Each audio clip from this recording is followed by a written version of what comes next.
Sebelum saudara menonton atau mendengarkan Wiracarita Aswamedha Parwa ini lebih lanjut, kami menyarankan agar Anda menonton kisah Wiracarita ini dari awal atau dari bagian 1 dari kisah Wiracarita Aswamedha Parwa ini, agar tidak terjadi gagal paham dan bisa dimengerti dengan alur ceritanya. Selamat mengikuti, jangan lupa follow dan subscribe untuk kisah-kisah selanjutnya. Terima kasih.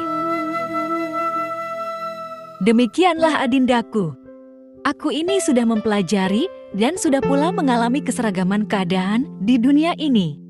Dunia yang dihuni oleh jenis-jenis makhluk dari yang paling rendah hingga yang paling tertinggi, penuh dengan kesusahan dan kesenangan, dingin dan panas, kesembronoan dan keteledoran, karena kegelapan yang pekat, nafsu tama dan penyakit penuh dengan binatang melata yang menjijikan, kekayaan dan bahaya-bahaya tempat nafsu-nafsu, dan kutub perampok-perampok berkeliaran. Demikian itulah, maka aku sekarang sudah sampai di dalam hutan belantara yang maha luas dari Yang Maha Brahman. Selanjutnya istri Brahmana pertapa itu mendapatkan penjelasan secara lebih gamblang tentang Brahman itu dengan mengajukan pertanyaan-pertanyaan sebagai berikut. Wahai Kakanda junjunganku, di manakah sebenarnya bermukim Dia yang Maha Utama itu? Bagaimanakah keadaan tempat di mana Dia itu bermukim, sebagaimana sungai-sungai dan gunung-gunungnya? Bagaimana pula bukit-bukit dan hutannya? Brahmana pertapa itu lalu melanjutkan wejangannya. Tidak ada sesuatu yang terpisah di sana. Di tempat itu sungguh luar biasa membahagiakan. Segala-galanya telah manunggal, tidak dapat dipisahkan lagi. Semuanya terlibat terbelit, tidak bisa diceraikan lagi, tidak mungkin ditendang. Tidak ada lagi yang lebih besar daripadanya. Dan tidak ada lebih kecil.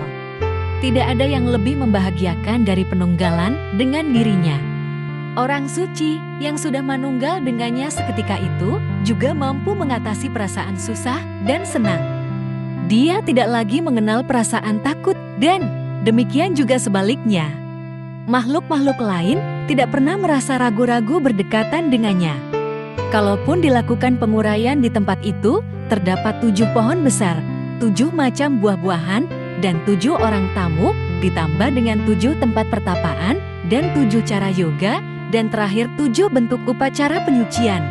Demikian itulah gambaran tentang Brahman yang seolah-olah dapat diuraikan, namun sebenarnya tidak mungkin lagi dilakukan pemisahan-pemisahan itu. 7 pohon besar itu sebenarnya adalah kelima indria ditambah dengan pikiran dan pengertian. Buah-buahan itu adalah 7 macam kesenangan dan kesusahan yang dihasilkan oleh 7 pohon yang disebutkan tadi itu. 7 tamu adalah sifat masing-masing alat penginderaan itu. Karena itulah, pertama-tama menerima suguhan buah-buahan yang melambangkan kesenangan dan kesusahan itu, yang dilambangkan oleh tempat pertapaan tidak lain, ke-7 pohon penginderaan itu, di bawah mana tamu-tamu itu berteduh. Ke-7 jalan yoga itu adalah 7 tahap untuk mematikan daya dorongan alat-alat penginderaan itu. 7 bentuk penyucian adalah tahap demi tahap pengendalian alat-alat penginderaan itu, hingga akhirnya tercapai keadaan di mana seluruh alat-alat menghentikan fungsinya. Di dalam hutan itu, pohon-pohon itu berbunga dan berbuah dengan 5 macam warna. Ada 2 jenis yang bunga dan buahnya sangat harum. Selanjutnya ada 2 warna yang bunga dan buahnya sangat harum, dan ada lagi 1 warna lain yang bunga dan buahnya sangat luar biasa harum. 2 jenis pohon yang memenuhi hutan itu berbunga dan berbuah lebat sekali dengan bermacam-macam warna yang tidak dapat lagi ditangkap dengan panca indera. Di sana pula terdapat 1 api yang diliputi oleh pikiran-pikiran yang baik. Tapi itulah yang erat hubungannya dengan Brahman. Panca indera adalah bahan bakar api itu. 7 cara pembebasan yang mengalir daripadanya adalah 7 upacara penyucian atau upacara inisiasi. Kadar kebaikan buah-buahan itu bermacam-macam, dan para tamu itu menikmati buah-buahan itu. Terdapat pula beberapa tempat yang berbeda-beda di mana para rasi dapat menerima penghormatannya. Setelah pengamatan atau penyucian pertama dilakukan, semuanya itu pun lenyap, namun kemudian hutan yang lain memancarkan kelihatan, dan dalam hutan ini kecerdasan yang menjadi pohon-pohonnya dan buah-buahannya adalah perlambangan kebebasan abadi, ketenangan, dan ketentraman menjadi bayangan-bayangan bawah pohon yang dapat memberikan keteduhan. Pengetahuan sebagai gubuk tempat peristirahatan di dalam hutan itu. Rasa puas sebagai air dan citranya menjadi matahari yang menerangi. Batas-batasnya yang terakhir tidak bisa dicapai baik ke atas, ke bawah maupun ke samping. 7 orang wanita yang cantik jelita selalu berada di sana dengan wajah selalu menatap ke bawah, tubuhnya cemerlang dan memiliki daya pendorongan kelamin untuk mendapatkan keturunan. Mereka menyerap segala bentuk rasa yang ada di dalam makhluk-makhluk sebagaimana ketidaktepatan itu menyerap kebenaran. Di sana, ia bermukim, dari sana ia memancar. Mereka itu adalah ketujuh resi yang bermahkotakan keberhasilan tapa dengan resi Wasisit yang menjadi pemimpinnya. Kemenangan, kecemerlangan, kebesaran, kebebasan, dan pengetahuan sempurna. Kejayaan, kebulatan, dan kekuatan, semua itu menjadi sifat-sifatnya yang kekal. Bukit-bukit dan gunung-gunung terdapat pula di sana, dan sungai-sungai yang mengalirkan air bersumber dari Brahman. Pertemuan aliran sungai terdapat di berbagai tempat sepi, dan di sana itulah patut menyelenggarakan upacara kurban. Di tempat-tempat itu, orang bijaksana memuja untuk mempersatukan diri dengan Dia yang Maha Agung. Mereka yang segala bentuk keinginannya sudah dipadamkan, maka yang tinggal adalah keinginan untuk memenuhi panggilan kodratnya. Orang yang dosa-dosanya sudah dibakar dengan tapa brata, maka mempersatukan diri dengan roh yang bermukim di dalam diri untuk kemudian bersatu dengan Brahman. Ketentraman hati adalah yang pertama-tama harus dicapai. Setelah itu, kemauan pikiran dan perbuatan selalu ditunjukkan kepada belantara ilmu pengetahuan itu. Dengan demikian ia akan lahir dengan penuh keberanian. Nah, adindaku, demikian itulah keadaan hutan keramat yang dimengerti oleh para Brahmana yang tekun mengajar ilmu pengetahuan, dan setelah itu semua dapat dipahami. Mereka akan hidup secara teratur sesuai dengan garis-garis dharma bimbingan oleh Kshetrada Mahaguru yang berpengetahuan luar biasa itu.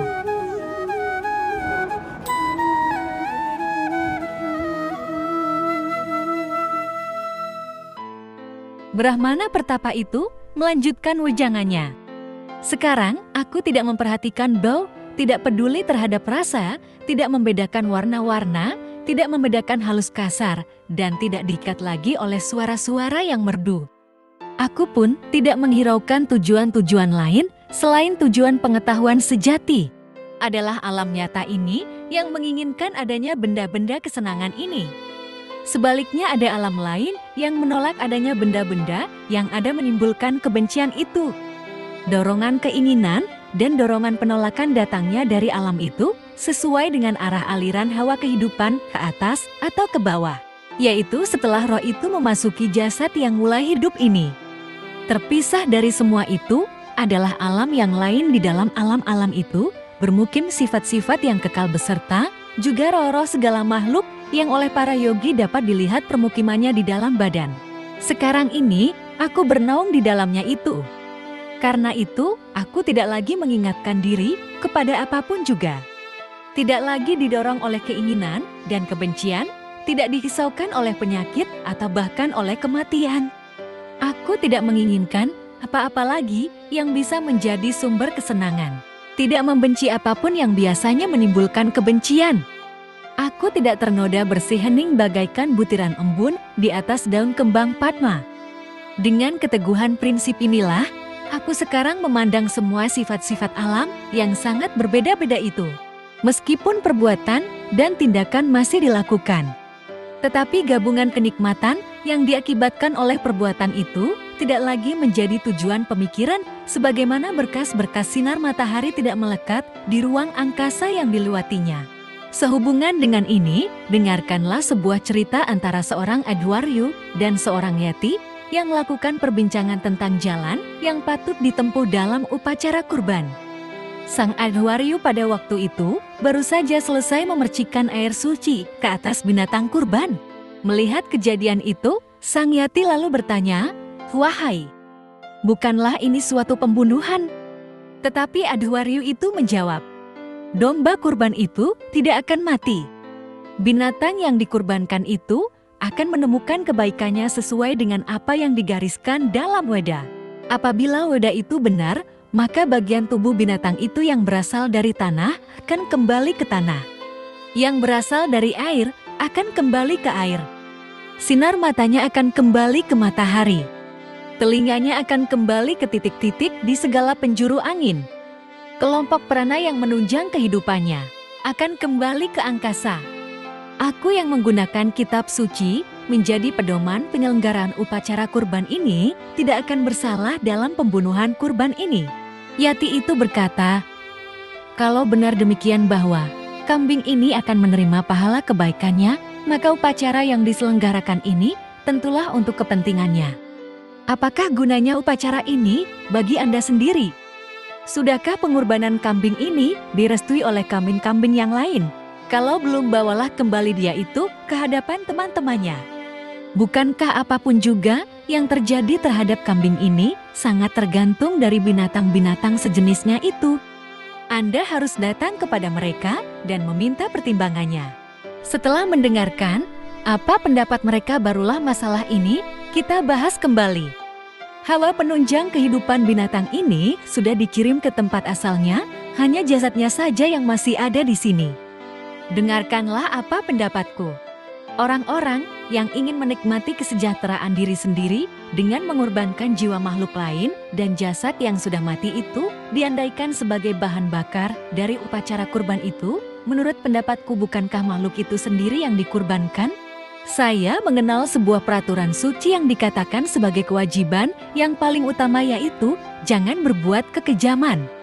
Demikian itu juga ditekankan oleh orang tua. Setiap tindakan yang dilakukan, janganlah dinodai oleh kekejaman, melainkan kasih sayang sajalah yang patut dijadikan landasan.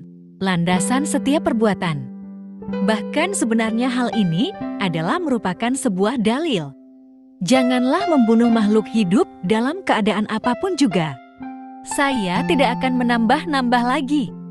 Tegasnya apa yang disebut baik itulah adalah tindakan melakukan kekejaman terhadap semua makhluk hidup. Kita pun menyadari kebenaran dalil ini dari pengamatan kita sehari-hari secara nyata. Tentu kita tidak akan membuat-buat peraturan yang tidak ada kaitannya dengan kehidupan nyata ini. Terhadap pernyataan Sang Yati itu, Adhwaryu menjawab sebagai berikut.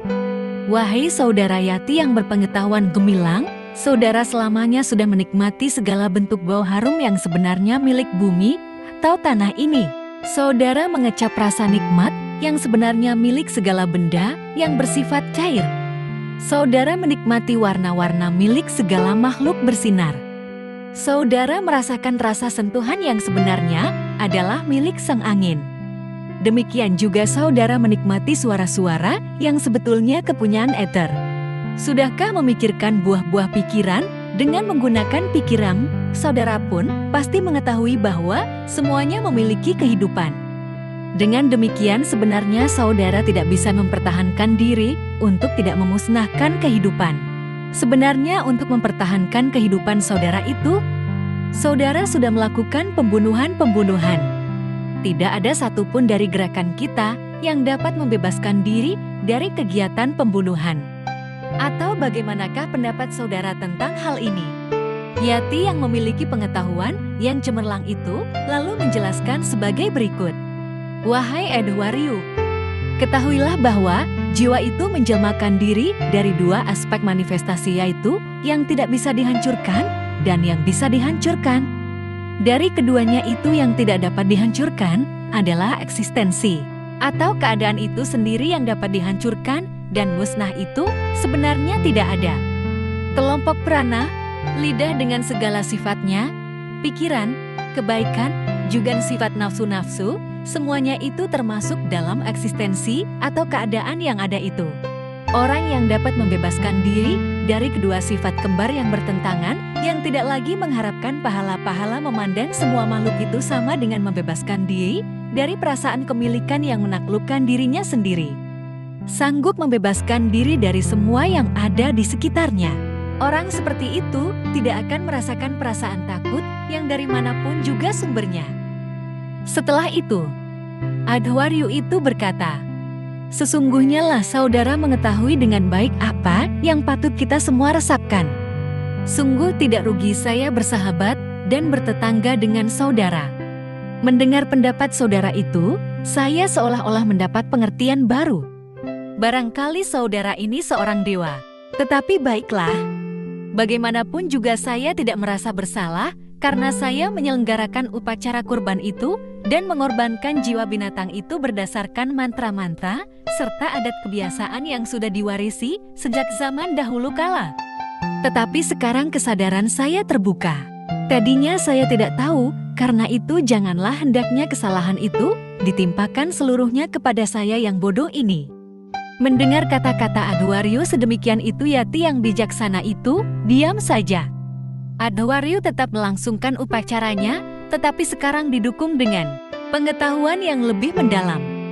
Para Brahmana yang mengerti tentang moksa harus menempuh hidup sesuai dengan garis-garis kebebasan dibimbing oleh Kshetranya guru abadi yang mengetahui segala-galanya. Demikianlah Wiracarita Aswamedha Parwa, bagian ke-27 dan ke-28 tentang wejangan Basudewa Krishna kepada para Pandawa yang menceritakan tentang cerita kuno yaitu sepasang suami istri Brahmana pertapa yang sangat tinggi pengetahuannya dalam hal yoga dan filsafat kebebasan. Bersambung.